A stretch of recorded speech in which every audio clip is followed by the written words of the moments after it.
গল্প কবিতা পাঠে সকলকে স্বাগত জানিয়ে শুরু করছি আজকের গল্প শাস্তি।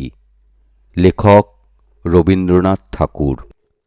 দুঃখীরাম রুই এবং ছিদাম রুই দুই ভাই সকালে যখন দা হাতে লইয়া জন খাটিতে বাহির হইল, তখন তাহাদের দুই স্ত্রীর মধ্যে বকাবকি চেঁচামেচি চলিতেছে। কিন্তু প্রকৃতির অন্যান্য নানাবিধ নিত্য কলরবের ন্যায় এই কলহ কোলাহল পাড়াশুদ্ধ লোকের অভ্যাস হইয়া গেছে। তীব্র কণ্ঠস্বর শুনিবামাত্র লোকে পরস্পরকে বলে, ওই রে, বাধিয়া গিয়াছে। অর্থাৎ যেমনটি আশা করা যায় ঠিক তেমনিটি ঘটিয়াছে। আজও স্বভাবের নিয়মের কোনরূপ ব্যত্যয় হয় নাই। প্রভাতে পূর্ব দিকে সূর্য উঠিলে যেমন কেহ তাহার কারণ জিজ্ঞাসা করে না, তেমনি এই কুড়িদের বাড়িতে দুই জায়ের মধ্যে যখন একটা হৈ হৈ পড়িয়া যায়, তখন তাহার কারণ নির্ণয়ের জন্য কাহারও কোনরূপ কৌতূহলের উদ্রেক হয় না। অবশ্য এই কোন্দল আন্দোলন প্রতিবেশীদের অপেক্ষা দুই স্বামীকে বেশি স্পর্শ করিত সন্দেহ নাই, কিন্তু সেটা তাহারা কোনরূপ অসুবিধার মধ্যে গণ্য করিত না। তাহারা দুই ভাই যেন দীর্ঘ সংসার পথ একটা এক্কা গাড়িতে করিয়া চলিয়াছে। দুই দিকের দুই স্প্রিংবিহীন চাকার অবিশ্রাম ছড়ছড় খড়খড় শব্দটাকে জীবন রথযাত্রার একটা বিধিবিহিত নিয়মের মধ্যেই ধরিয়া লইয়াছে। বরঞ্চ ঘরে যেদিন কোনো শব্দমাত্র নাই, সমস্ত থমথম ছমছম করিতেছে, সেদিন একটা আসন্ন অনৈসর্গিক উপদ্রবের আশঙ্কা জন্মিত। সেদিন যে কখন কি হইবে তাহা কেহ হিসাব করিয়া বলিতে পারিত না। আমাদের গল্পের ঘটনা যেদিন আরম্ভ হইল, সেদিন সন্ধ্যার প্রাক্কালে দুই ভাই যখন জন খাটিয়া শ্রান্ত দেহে ঘরে ফিরিয়া আসিল, তখন দেখিল স্তব্ধ গৃহ গম গম করিতেছে। বাহিরেও অত্যন্ত গুমোট। দুই প্রহরের সময় খুব একপশলা বৃষ্টি হইয়া গিয়াছে। এখনো চারিদিকে মেঘ জমিয়া আছে, বাতাসের লেশমাত্র নাই। বর্ষায় ঘরের চারিদিকে জঙ্গল এবং আগাছাগুলা অত্যন্ত বাড়িয়া উঠিয়াছে। সেখান হইতে এবং জলমগ্ন পাটের ক্ষেত হইতে সিক্ত উদ্ভিজ্জের ঘন গন্ধবাষ্প চতুর্দিকে একটি নিশ্চল প্রাচীরের মতো জমাট হইয়া দাঁড়াইয়া আছে। গোয়ালের পশ্চাৎবর্তী ডোবার মধ্য হইতে ভেগ ডাকিতেছে এবং ঝিল্লি রবে সন্ধ্যার নিস্তব্ধ আকাশ একেবারে পরিপূর্ণ। অদূরে বর্ষার পদ্মা নবমেঘচ্ছায়ায় বড় স্থির ভয়ঙ্কর ভাব ধারণ করিয়া চলিয়াছে। শস্যক্ষেত্রের অধিকাংশই ভাঙিয়া লোকালয়ের কাছাকাছি আসিয়া পড়িয়াছে। এমনকি ভাঙনের ধারে দুই চারিটা আম কাঁঠাল গাছের শিকড় বাহির হইয়া দেখা দিয়াছে, যেন তাহাদের নিরুপায় মুষ্টির প্রসারিত অঙ্গুলিগুলি শূন্যে একটা কিছু অন্তিম অবলম্বন আঁকড়াইয়া ধরিবার চেষ্টা করিতেছে। দুঃখীরাম এবং ছিদাম সেদিন জমিদারের কাছারি ঘরে কাজ করিতে গিয়াছিল। ওপারের চরে জলিধান পাকিয়াছে। বর্ষায় চর ভাসিয়া যাইবার পূর্বেই ধান কাটিয়া লইবার জন্য দেশের দরিদ্র লোক মাত্রেই কেহবা নিজের ক্ষেতে, কেহবা পাট খাটিতে নিযুক্ত হইয়াছে। কেবল কাছারি হইতে পেয়াদা আসিয়া এই দুই ভাইকে জবরদস্তি করিয়া ধরিয়া লইয়া গেল। কাছারি ঘরে চাল ভেদ করিয়া স্থানে স্থানে জল পড়িতেছিল, তাহাই সারিয়া দিতে এবং গোটাকতক ঝাঁপ নির্মাণ করিতে তাহারা সমস্ত দিন খাটিয়াছে। বাড়ি আসিতে পায় নাই। কাছারি হইতেই কিঞ্চিৎ জলপান খাইয়াছে। মধ্যে মধ্যে বৃষ্টিতেও ভিজিতে হইয়াছে। উচিত মতো পাওনা মজুরি পায় নাই এবং তাহার পরিবর্তে যে সকল অন্যায় কটু কথা শুনিতে হইয়াছে, সে তাহাদের পাওনার অনেক অতিরিক্ত। পথের কাদা এবং জল ভাঙিয়া সন্ধ্যাবেলায় বাড়ি ফিরিয়া আসিয়া দুই ভাই দেখিল ছোট যা চন্দরা ভূমিতে অঞ্চল পাতিয়া চুপ করিয়া পড়িয়া আছে। আজিকার এই মেঘলা দিনের মতো সেও মধ্যাহ্নে প্রচুর অশ্রুবর্ষণপূর্বক সায়াহ্নের কাছাকাছি ক্ষান্ত দিয়া অত্যন্ত গুমোট করিয়া আছে। আর বড়জা রাধা মুখটা মস্ত করিয়া দাওয়ায় বসিয়াছিল। তাহার 1.5 বৎসরের ছোট ছেলেটি কাঁদিতেছিল। 2 ভাই যখন প্রবেশ করিল, দেখিল উলঙ্গ শিশু প্রাঙ্গণের এক পার্শ্বে চিত হইয়া পড়িয়া ঘুমাইয়া আছে। ক্ষুধিত দুঃখীরাম আর কাল বিলম্ব না করিয়া বলিল, ভাত দে। বড় বউ বারুদের বস্তায় স্ফুলিঙ্গের মতো এক মুহূর্তেই তীব্র কণ্ঠস্বর আকাশ পরিমাণ করিয়া উঠিল, ভাত কোথায় যে ভাত দিব? তুই কি চাল দিয়া গিয়াছিলি? আমি কি নিজে রোজগার করিয়া আনিব? সারাদিনের শ্রান্তি ও লাঞ্ছনার পর অন্নহীন নিরানন্দ অন্ধকার ঘরে প্রজ্বলিত ক্ষুধানলে গৃহিণীর রুক্ষ বচন, বিশেষত শেষ কথাটার গোপন কুৎসিত শ্লেষ দুঃখীরামের হঠাৎ কেমন একেবারেই অসহ্য হইয়া উঠিল। ক্রুদ্ধ ব্যাঘ্রের ন্যায় গম্ভীর গর্জনে বলিয়া উঠিল, কি বললি? বলিয়া মুহূর্তের মধ্যে দা লইয়া কিছু না ভাবিয়া একেবারে স্ত্রীর মাথায় বসাইয়া দিল। রাধা তাহার ছোট জায়ের কোলের কাছে পড়িয়া গেল এবং মৃত্যু হইতে মুহূর্ত বিলম্ব হইল না। চন্দনা রক্তসিক্ত বস্ত্রে কি হল গো বলিয়া চিৎকার করিয়া উঠিল। ছিদাম তাহার মুখ চাপিয়া ধরিল। দুঃখীরাম দা ফেলিয়া মুখে হাত দিয়া হতবুদ্ধির মতো ভূমিতে বসিয়া পড়িল। ছেলেটা জাগিয়া উঠিয়া ভয়ে চিৎকার করিয়া কাঁদিতে লাগিল। বাহিরে তখন পরিপূর্ণ শান্তি। রাখাল বালক গরু লইয়া গ্রামে ফিরিয়া আসিতেছে। পরপারের চরে যাহারা নূতন পক্ক ধান কাটিতে গিয়াছিল, তাহারা 5-7 জনে এক একটি ছোট নৌকায় এপারে ফিরিয়া পরিশ্রমের পুরস্কার 2-4 আঁটি ধান মাথায় লইয়া প্রায় সকলেই নিজ নিজ ঘরে আসিয়া পৌঁছিয়াছে। চক্রবর্তীদের বাড়ির রামলোচন খুড়ো গ্রামের ডাকঘরে চিঠি দিয়া ঘরে ফিরিয়া নিশ্চিন্ত মনে চুপচাপ তামাক খাইতেছিলেন। হঠাৎ মনে পড়িল তাহার কোরফা প্রজা দুঃখীর অনেক টাকা খাজনা বাকি, আজ কিয়দংশ শোধ করিবে প্রতিশ্রুত হইয়াছিল। এতক্ষণে তাহারা বাড়ি ফিরিয়াছে স্থির করিয়া চাদরটা কাঁধে ফেলিয়া ছাতা লইয়া বাহির হইলেন।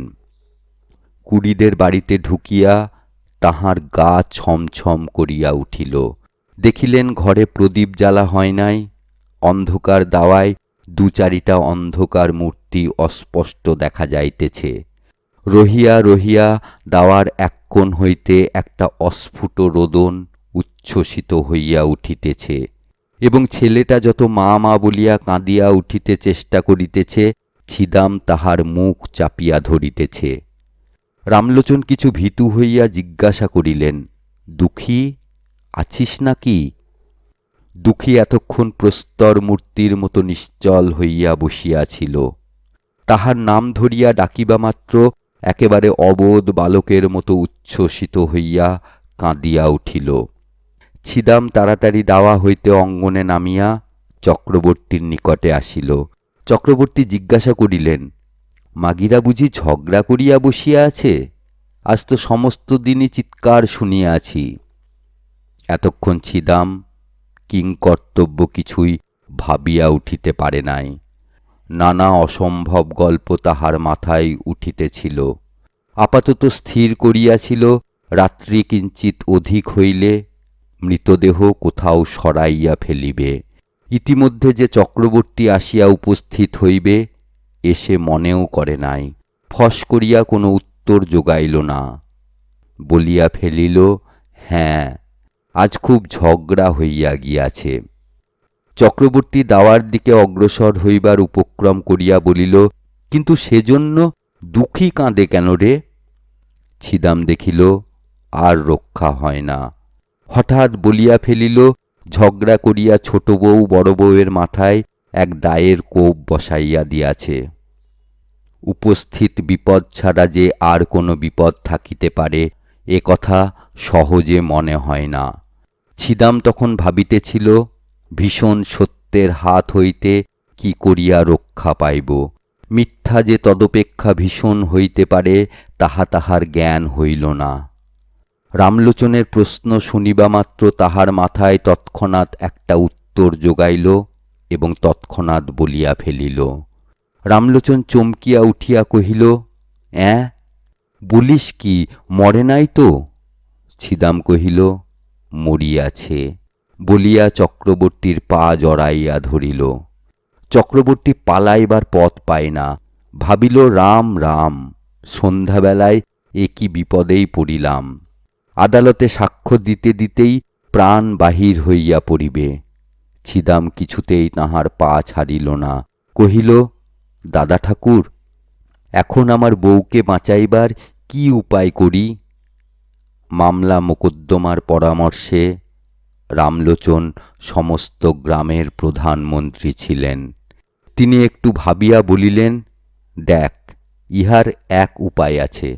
তুই এখনই থানায় ছুটিয়া যা, বলগে তোর বড় ভাই দুঃখী সন্ধ্যাবেলায় ঘরে আসিয়া ভাত চাহিয়াছিল।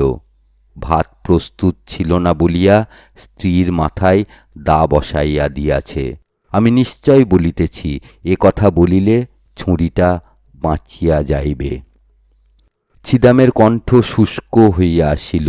উঠিয়া কহিল, ঠাকুর, বউ গেলে বউ পাইব, কিন্তু আমার ভাই ফাঁসি গেলে আর তো ভাই পাইব না। কিন্তু যখন নিজের স্ত্রীর নামে দোষারোপ করিয়াছিল তখন এ সকল কথা ভাবে নাই। তাড়াতাড়িতে একটা কাজ করিয়া ফেলিয়াছে। এখন অলক্ষিতভাবে মন আপনার পক্ষে যুক্তি এবং প্রবোধ সঞ্চয় করিতেছে। চক্রবর্তীও কথাটা যুক্তিসঙ্গত বোধ করিলেন। কহিলেন, তবে যেমনটি ঘটিয়াছে তাই বলিস, সকল দিক রক্ষা করা অসম্ভব। বলিয়া রামলোচন অবিলম্বে প্রস্থান করিল এবং দেখিতে দেখিতে গ্রামে রাষ্ট্র হইল যে কুড়িদের বাড়ির চন্দরা রাগারাগি করিয়া তাহার বড়জায়ের মাথায় দা বসাইয়া দিয়াছে। বাঁধ ভাঙিলে যেমন জল আসে, গ্রামের মধ্যে তেমনি হু হু শব্দে পুলিশ আসিয়া পড়িল। অপরাধী এবং নিরপরাধী সকলেই বিষম উদ্বিগ্ন হইয়া উঠিল। ছিদাম ভাবিল, যে পথ কাটিয়া ফেলিয়াছে সেই পথেই চলিতে হইবে। সে চক্রবর্তীর কাছে নিজ মুখে এক কথা বলিয়া ফেলিয়াছে, সে কথা গাঁ শুদ্ধ রাষ্ট্র হইয়া পড়িয়াছে। এখন আবার আর একটা কিছু প্রকাশ হইয়া পড়িলে কি জানি কি হইতে কি হইয়া পড়িবে সে নিজেই কিছু ভাবিয়া পাইল না। মনে করিল, কোনো মতে সে কথাটা রক্ষা করিয়া তাহার সহিত আর 5টা গল্প জুড়িয়া স্ত্রীকে রক্ষা করা ছাড়া আর কোনো পথ নাই। ছিদাম তাহার স্ত্রী চন্দরাকে অপরাধ নিজ স্কন্ধে লইবার জন্য অনুরোধ করিল। সে তো একেবারে বজ্রাহত হইয়া গেল। ছিদাম তাহাকে আশ্বাস দিয়া কহিল, যাহা বলিতেছি তাই কর, তোর কোনো ভয় নাই, আমরা তোকে বাঁচাইয়া দিব।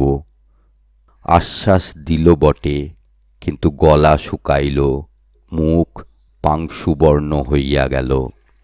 চন্দরার বয়স 17-18 অধিক হইবে না। মুখখানি হৃষ্টপুষ্ট গোলগাল, শরীরটি অনতি দীর্ঘ, আঁটো সাঁটো। সুস্থ সবল অঙ্গ প্রত্যঙ্গের মধ্যে এমন একটি সৌষ্ঠব আছে যে চলিতে ফিরিতে নড়িতে চড়িতে দেহের কোথাও যেন কিছু বাধে না। একখানি নূতন তৈরি নৌকার মতো, বেশ ছোট এবং সুডৌল, অত্যন্ত সহজে সরে এবং তাহার কোথাও কোনো গ্রন্থি শিথিল হইয়া যায় নাই। পৃথিবীর সকল বিষয়েই তাহার একটা কৌতুক এবং কৌতূহল আছে।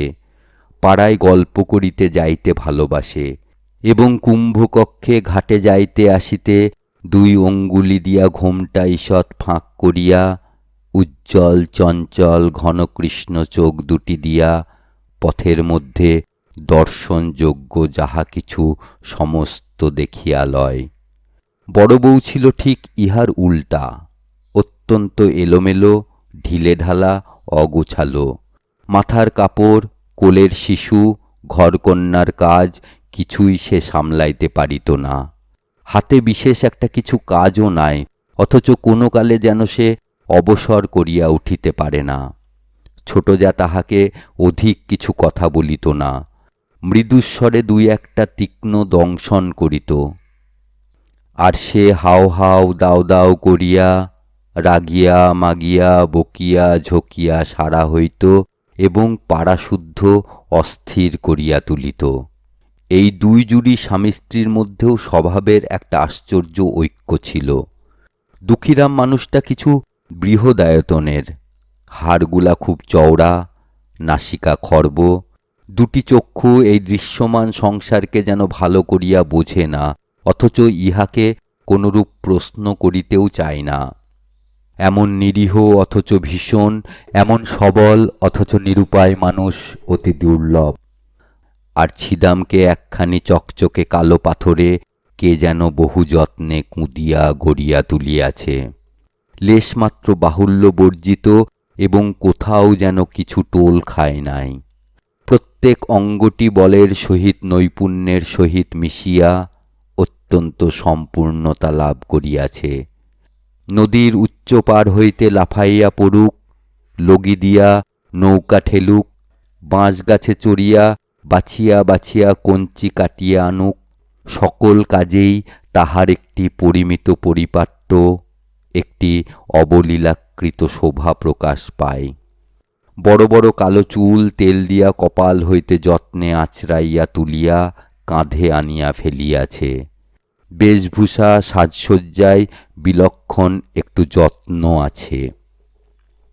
অপরাপর গ্রাম্য বধূদিগের সৌন্দর্যের প্রতি যদিও তাহার উদাসীন দৃষ্টি ছিল না, এবং তাহাদের চক্ষে আপনাকে মনোরম করিয়া তুলিবার ইচ্ছাও তাহার যথেষ্ট ছিল, তবু ছিদাম তাহার যুবতী স্ত্রীকে একটু বিশেষ ভালোবাসিত। উভয়ে ঝগড়াও হইত, ভাবও হইত, কেহ কাহাকেও পরাস্ত করিতে পারিত না। আরেকটি কারণে উভয়ের মধ্যে বন্ধন কিছু সুদৃঢ় ছিল। ছিদাম মনে করিত চন্দরা যেরূপ চটুল চঞ্চল প্রকৃতির স্ত্রীলোক, তাহাকে যথেষ্ট বিশ্বাস নাই। আর চন্দরা মনে করিত আমার স্বামীটির চতুর্দিকেই দৃষ্টি, তাহাকে কিছু কষাকষি করিয়া না বাঁধিলে কোন দিন হাতছাড়া হইতে আটক নাই। উপস্থিত ঘটনা ঘটিবার কিছুকাল পূর্বে হইতে স্ত্রী পুরুষের মধ্যে ভারী একটা গোলযোগ চলিতেছিল। চন্দরা দেখিয়াছিল তাহার স্বামী কাজের ওজর করিয়া মাঝে মাঝে দূরে চলিয়া যায়, এমনকি দুই একদিন অতীত করিয়া আসে, অথচ কিছু উপার্জন করিয়া আনে না। লক্ষণ মন্দ দেখিয়া সেও কিছু বাড়াবাড়ি দেখাইতে লাগিল। যখন তখন ঘাটে যাইতে আরম্ভ করিল এবং পাড়া পর্যটন করিয়া আসিয়া কাশী মজুমদারের মেজ ছেলেটির প্রচুর ব্যাখ্যা করিতে লাগিল। ছিদামের দিন এবং রাত্রিগুলির মধ্যে কে যেন বিষ মিশাইয়া দিল। কাজে কর্মে কোথাও একদণ্ড গিয়া সুস্থির হইতে পারে না। একদিন ভাজকে আসিয়া ভারী ভর্ৎসনা করিল। সে হাত নাড়িয়া ঝঙ্কার দিয়া অনুপস্থিত মৃত পিতাকে সম্বোধন করিয়া বলিল, ও মেয়ে ঝড়ের আগে ছোটে, উহাকে আমি সামলাইব? আমি জানি ও কোন দিন কি সর্বনাশ করিয়া বসিবে। চন্দরা পাশের ঘর হইতে আসিয়া আস্তে আস্তে কহিল, কেন দিদি, তোমার এত ভয় কিসের? এই দুই জায়ে বিষম দ্বন্দ্ব বাঁধিয়া গেল। ছিদাম চোখ পাকাইয়া বলিল, এবার যদি কখনো শুনি তুই একলা ঘাটে গিয়েছিস, তোর হাড় গুঁড়াইয়া দিব। চন্দরা বলিল, তাহা হইলে তো হাড় জুড়াই, বলিয়া তৎক্ষণাৎ বাহিরে যাইবার উপক্রম করিল। ছিদাম এক লম্ফে তাহার চুল ধরিয়া টানিয়া ঘরে পুরিয়া বাহির হইতে দ্বার রুদ্ধ করিয়া দিল। কর্মস্থান হইতে সন্ধ্যাবেলায় ফিরিয়া আসিয়া দেখে ঘর খোলা, ঘরে কেহ নাই। চন্দরা 3টে গ্রাম ছাড়াইয়া একেবারে তাহার মামার বাড়ি গিয়া উপস্থিত হইয়াছে। ছিদাম সেখান হইতে বহু কষ্টে অনেক সাধ্য সাধনায় তাহাকে ঘরে ফিরাইয়া আনিল, কিন্তু এবার পরাস্ত মানিল। দেখিল এক অঞ্জলি পারদকে মুষ্টির মধ্যে শক্ত করিয়া ধরা যেমন দুঃসাধ্য, এই মুষ্টিমেয় স্ত্রীটুকুকেও কঠিন করিয়া ধরিয়া রাখা তেমনি অসম্ভব। ও যেন 10 আঙুলের ফাঁক দিয়া বাহির হইয়া পড়ে। আর কোনো জবরদস্তি করিল না, কিন্তু বড় অশান্তিতে বাস করিতে লাগিল। তাহার এই চঞ্চলা যুবতী স্ত্রীর প্রতি সদাশঙ্কিত ভালোবাসা উগ্র একটা বেদনার মতো বিষম টনটনে হইয়া উঠিল। এমনকি একবার মনে হইত, এ যদি মরিয়া যায় তবে আমি নিশ্চিন্ত হইয়া একটুখানি শান্তি লাভ করিতে পারি। মানুষের উপরে মানুষের যতটা ঈর্ষা হয়, যমের উপরে এতটা নহে। এমন সময়ে ঘরে সেই বিপদ ঘটিল। চন্দরাকে যখন তাহার স্বামী খুন স্বীকার করিয়া লইতে কহিল, সে স্তম্ভিত হইয়া চাহিয়া রহিল। তাহার কালো দুটি চক্ষু কালো অগ্নির ন্যায় নীরবে তাহার স্বামীকে দগ্ধ করিতে লাগিল। তাহার সমস্ত শরীর মন যেন ক্রমেই সংকুচিত হইয়া স্বামী রাক্ষসের হাত হইতে বাহির হইয়া আসিবার চেষ্টা করিতে লাগিল। তাহার সমস্ত অন্তরাত্মা একান্ত বিমুখ হইয়া দাঁড়াইল। ছিদাম আশ্বাস দিল, তোমার কিছু ভয় নাই বলিয়া পুলিশের কাছে ম্যাজিস্ট্রেটের কাছে কি বলিতে হইবে বারবার শিখাইয়া দিল। চন্দরা সে সমস্ত দীর্ঘ কাহিনী কিছুই শুনিল না, কাঠের মূর্তি হইয়া বসিয়া রহিল। সমস্ত কাজেই ছিদামের উপর দুঃখীরামের একমাত্র নির্ভর। ছিদাম যখন চন্দরার উপর দোষারোপ করিতে বলিল, দুঃখী বলিল, তাহা হইলে বৌমার কি হইবে? ছিদাম কহিল, উহাকে আমি বাঁচাইয়া দিব। বৃহৎকায় দুঃখীরাম নিশ্চিন্ত হইল। ছিদাম তাহার স্ত্রীকে শিখাইয়া দিয়াছিল যে, তুই বলিস বড়জা আমাকে বঁটি লইয়া মারিতে আসিয়াছিল, আমি তাহাকে দা লইয়া ঠেকাইতে গিয়া হঠাৎ কেমন করিয়া লাগিয়া গিয়াছে। এ সমস্তই রামলোচনের রচিত। ইহার অনুকূলে যে যে অলঙ্কার এবং প্রমাণ প্রয়োগের আবশ্যক, তাহাও সে বিস্তারিতভাবে ছিদামকে শিখাইয়াছিল। পুলিশ আসিয়া তদন্ত করিতে লাগিল। চন্দরাই যে তাহার বড়জাকে খুন করিয়াছে, গ্রামের সকল লোকের মনে এই বিশ্বাস বদ্ধমূল হইয়া গিয়াছে। সকল সাক্ষীর দ্বারাই সেইরূপ প্রমাণ হইল। পুলিশ যখন চন্দরাকে প্রশ্ন করিল, চন্দরা কহিল, হ্যাঁ, আমি খুন করিয়াছি। কেন খুন করিয়াছ? আমি তাহাকে দেখিতে পারিতাম না। কোনো বচসা হইয়াছিল? না। সে তোমাকে প্রথমে মারিতে আসিয়াছিল? না। তোমার প্রতি কোনো অত্যাচার করিয়াছিল? না। এইরূপ উত্তর শুনিয়া সকলে অবাক হইয়া গেল। ছিদাম তো একেবারে অস্থির হইয়া উঠিল, কহিল, উনি ঠিক কথা বলিতেছেন না, বড় বউ প্রথমে। দারোগা খুব একতাড়া দিয়া তাহাকে থামাইয়া দিল। অবশেষে তাহাকে বিধিমতে জেরা করিয়া বারবার সেই একই উত্তর পাইল। বড় বউয়ের দিক হইতে কোনরূপ আক্রমণ চন্দরা কিছুতেই স্বীকার করিল না। এমন একগুঁয়ে মেয়েও তো দেখা যায় না, একেবারে প্রাণপণে ফাঁসি কাষ্ঠের দিকে ঝুঁকিয়াছে, কিছুতেই তাহাকে টানিয়া রাখা যায় না। এ কি নিদারুণ অভিমান! চন্দরা মনে মনে স্বামীকে বলিতেছে, আমি তোমাকে ছাড়িয়া আমার এই নবযৌবন লইয়া ফাঁসি কাঠকে বরণ করিলাম। আমার ইহজন্মের শেষ বন্ধন তাহার সহিত।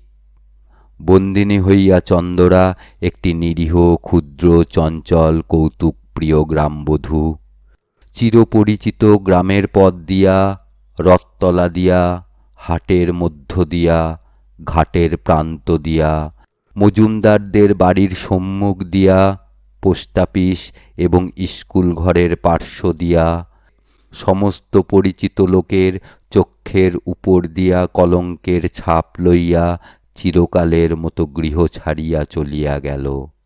একপাল ছেলে পিছন পিছন চলিল, এবং গ্রামের মেয়েরা, তাহার সইসাঙ্গাতরা, কেহ কেহ ঘোমটার ফাঁক দিয়া, কেহ দ্বারের প্রান্ত হইতে, কেহ বা গাছের আড়ালে দাঁড়াইয়া পুলিশ চালিত চন্দরাকে দেখিয়া লজ্জায়, ঘৃণায়, ভয়ে কণ্টকিত হইয়া উঠিল।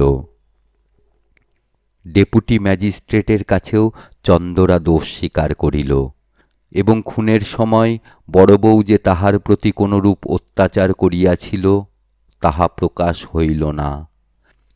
কিন্তু সেদিন ছিদাম সাক্ষ্যস্থলে আসিয়াই একেবারে কাঁদিয়া জোর হস্তে কহিল, দোহাই হুজুর, আমার স্ত্রীর কোনো দোষ নাই। হাকিম ধমক দিয়া তাহার উচ্ছ্বাস নিবারণ করিয়া তাহাকে প্রশ্ন করিতে লাগিলেন।